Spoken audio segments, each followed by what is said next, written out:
अस्सलामुअलैकुम INN news के साथ मैं हूं रुबाबक। सबसे पहले news headlines. Chairman Tehreek Insaf Imran Khan ने मुल्क में बारिशों और सैलाब के बाइस होने वाली जानी और माली नुकसान पर कहा है कि अल्लाह ने हमें बहुत बड़े इम्तिहान में डाला हुआ है। एक बयान में इमरान खान ने कहा कि मुल्क में सैलाब से बहुत बड़ी तबाही हुई है। सैलाब के बाइस लोगों पर मुश्किल वक्त है। हम सबको मिलकर मुतासरीन की मदद करनी चाहिए। पाक फौज के शोबा ताल्लुकात आमा के director general major general Babar Iftikhar का कहना है कि अफवाज पाकिस्तान गैर मामूली सूरत हाल में हमेशा अवाम के शाना बशाना है। नेशनल फ्लड रिस्पॉन्स सेंटर में सैलाब की सूरत हाल और इमदादी कामों से मुतालिक ब्रीफिंग देते हुए DGISPR major general Babar Iftikhar का कहना था कि अफवाज पाकिस्तान का हर सिपाही सैलाब मुतासरीन की खिदमत कर रहा है और अफवाज पाकिस्तान सैलाब मुतासरीन की मदद के लिए दिन रात काम कर रही है। सिंध में हालिया बारिशों और सैलाब से लाखों अफराद बेघर हो गए, जबकि सिंध से मुतल्लिका भारतीय रियासत राजस्थान में भी मूसलाधार बारिशें हुई, लेकिन वहां बेघर होने वालों की तादाद सिर्फ 4000 रही। सुबह सिंध की तरह सिंध से मुतल्लिका भारतीय रियासत राजस्थान भी मानसून की लपेट में रहा, लेकिन राजस्थान में बेघर होने वालों की तादाद सिंध के मुकाबले में बहुत कम सामने आई और सिर्फ 4000 लोगों को अपना घर छोड़ना पड़ा। खैबर पख्तूनख्वा के शहर चारसदा में दरियाए सवात के किनारे आबाद एक ही खानदान के 14 घर सैलाब की बेरहम मौजों के नजर हो गए। पाकिस्तान के तोलो अर्ज में सैलाब की तबाहकारियां जारी हैं और इसी तबाही में दरियाए सवात का एक खानदान भी बुरी तरह से मुतासिर हुआ है। चारसदा में दरियाए सवात के किनारे आबाद एक ही खानदान के 14 घरों को सैलाब अपने साथ बहा ले गया। जहां मकानात थे, अब वहां दरिया बह रहा है। विफाकी वजीर बराए मनसूबाबंदी एहसन इकबाल का कहना है कि हमारी कौम ने हर आफत का डट कर मुकाबला किया है।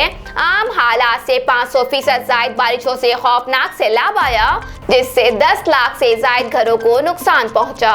नेशनल फ्लड रिस्पॉन्स सेंटर में सैलाब की सूरत हाल और इमदादी कामों से मुतालिक बात करते हुए एहसन इकबाल का कहना था कि पाकिस्तान को हालिया तारीख में मौसमियाती तब्दीलियों के सबसे बड़े नुकसान का सामना है।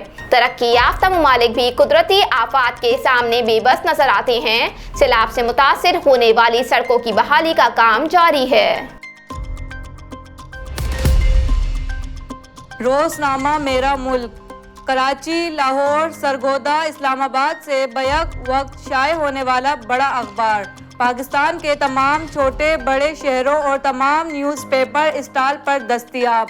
आप आज ही पढ़े रोजनामा मेरा मुल्क।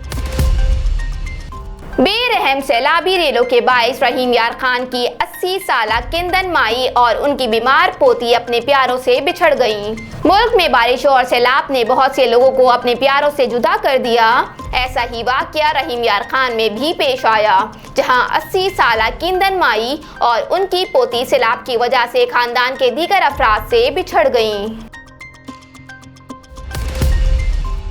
अमरीकी अरकान कांग्रेस का वफ्द पाकिस्तान में तबाहकुन सैलाब से मुतासरा इलाकों का इतवार से दौरा करेगा।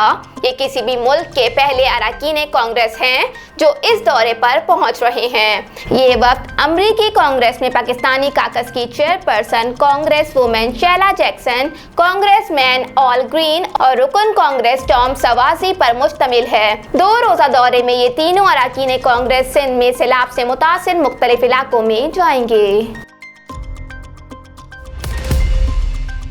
मानसून हवाएं एक बार फिर सिंध में दाखिल होने का इम्कान है, जबकि कराची में आज बूंदाबांदी मुतवक्के है। मौसमियाती तज्जियाकार के मुताबिक खलीज बंगाल में 9 सितंबर तक गहरा डिप्रेशन बन सकता है, जो 12 सितंबर तक भारतीय रियासत राजस्थान पर असरअंदाज हो सकता है।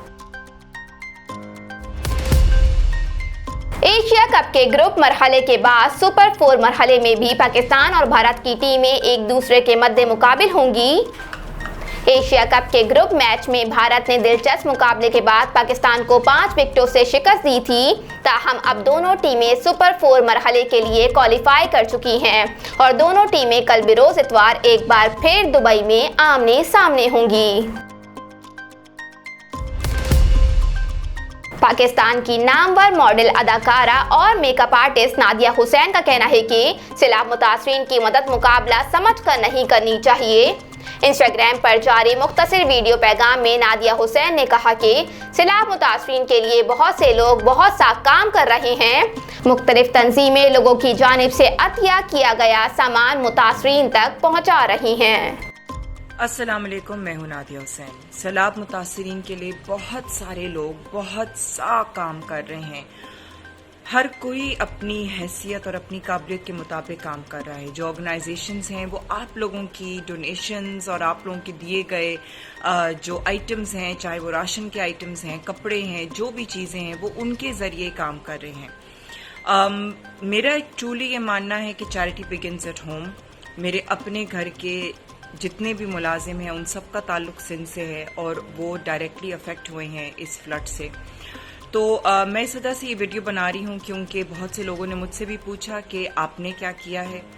तो मैं ये बताना चाहूँगी लोगों को कि मैं अभी अपने ही मुलाजिमों की मदद कर रही हूँ और मुझे इसमें कोई दिखावा नहीं करना है। मैं इस वजह से ये वीडियो बना रही हूँ क्योंकि हम लोग जो हैं, जो मीडिया के लोग हैं, हम लोगों से लोग पूछते हैं सवाल। I felt it is important at this time कि मैं इस चीज़ को मेंशन करूं कि I am helping out my own staff personally. लेकिन हर कोई अपनी ही हैसियत और काबिलियत के मुताबिक ये मदद करेंगे लोगों की। और लेकिन ये ऑन गोइंग प्रोसेस है, ये अभी प्रोसेस शुरू हुआ है, ये अभी बहुत लंबा चलेगा। हमें आगे तक जो है वो इन लोगों की मदद करनी है और हम ये अकेले नहीं कर सकते हैं। हमें इंटरनेशनल कम्युनिटी से donations, charity, B it organisations, B it overseas Pakistanis, B it जैसे कि बहुत से बड़े बड़े इंडस्ट्रियलिस्ट हैं जो कि पाकिस्तानी नहीं हैं, उनको भी उन्होंने भी ये रियलाइज़ किया है कि क्या सिचुएशन है फ्लड की पाकिस्तान में। सो उन्होंने भी चैरिटी किया है towards helping out the flood victims. So please ये कोई कंपटीशन नहीं है। जो भी आप कर सकते हैं वो अपनी हैसियत के मुताबिक करें। लेकिन इस वक्त जो बात समझने की है वो ये है कि ये ऑनगोइंग प्रोसेस रहेगा। अगर आप आज नहीं कर सकते हैं, आप कल करें, परसों करें, लेकिन आप इस चीज़ को प्लीज़ अंडरस्टैंड करें। जितना भी मुमकिन हो आप उतना करें, आप अपनी हैसियत के मुताबिक करें, चाहे छोटी सी भी अमाउंट हो, लेकिन हमें सबको मिलकर करना है। चाहे आप किसी ऑर्गेनाइजेशन को दें, आप अपने घर के लोगों को आके आप मदद करें, या फिर ये है कि आप किसी इंडिविजुअल की जो कि इंडिविजुअल्स हैं, नॉट ऑर्गेनाइजेशंस, जो कि वो आजकल चैरिटी का काम भी कर रहे हैं, आप उनको डोनेट करना चाहते हैं, आप उन तक भी कर सकते हैं। So this was my message. Thank you very much. Headlines आपने मुलाहिजा की। न्यूज़ स्टूडियो में फिल वक्त इतना ही। मजीद खबरों और अपडेट्स के लिए देखते रहिए RNN न्यूज़। हमारे साथ रहिएगा।